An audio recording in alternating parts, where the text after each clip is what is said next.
Nous sommes laissés dans ce monde, et c'est dans ce monde où la mort règne et travaille avec beaucoup d'énergie, que nous, par l'ordonnancement souverain de Dieu, nous devons prouver les valeurs de cette vie qui a été déposée en nous, afin d'en découvrir les potentialités.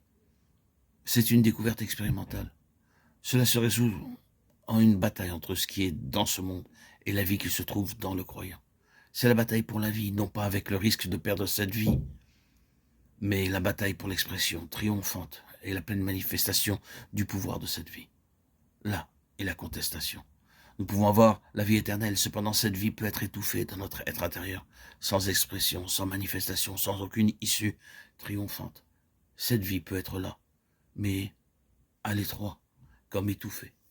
Ce qui est vrai dans le cas du croyant individuel peut l'être également dans le cas de l'Église, comme compagnie corporative.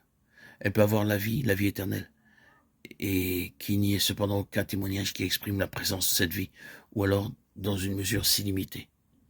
À cette expression, à cette manifestation, non seulement à la possession de cette vie, mais au témoignage résultant de cette possession, sont liées des questions qui sont rien de moins que la résurrection et la seigneurie de Jésus-Christ. Le témoignage du fait que Jésus-Christ est ressuscité des morts et qu'il est à la droite de la majesté divine dans une souveraineté absolue est lié, répétons-le, à une expression ici-bas de cette vie qui est sa vie de résurrection. Ce n'est pas moins que cela. Le dernier Adam est devenu un esprit vivifiant. Vivifiant signifie qu'il s'agit d'une vie qui se manifeste, d'une vie qui est transmise, d'une vie exprimée.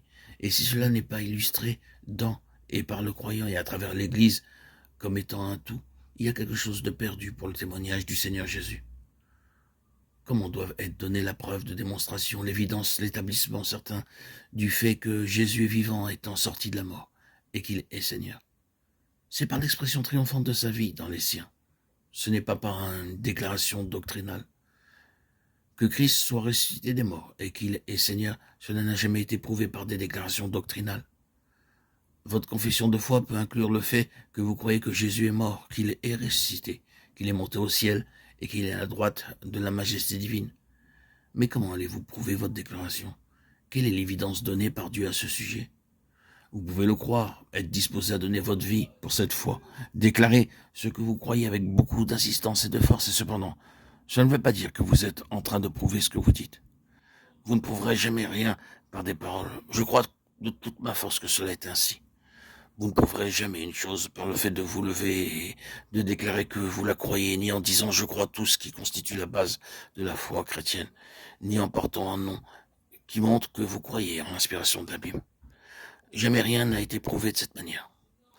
Résumant l'ensemble de la doctrine en ces deux points, que Jésus-Christ est ressuscité des morts et qu'il est le Seigneur de tout, vous devez encore prouver cette déclaration après l'avoir faite.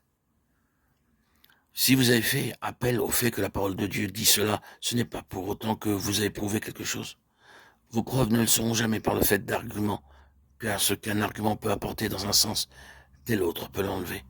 Ce que la logique peut faire pour que vous penchiez dans un sens, la même logique peut faire exactement l'inverse.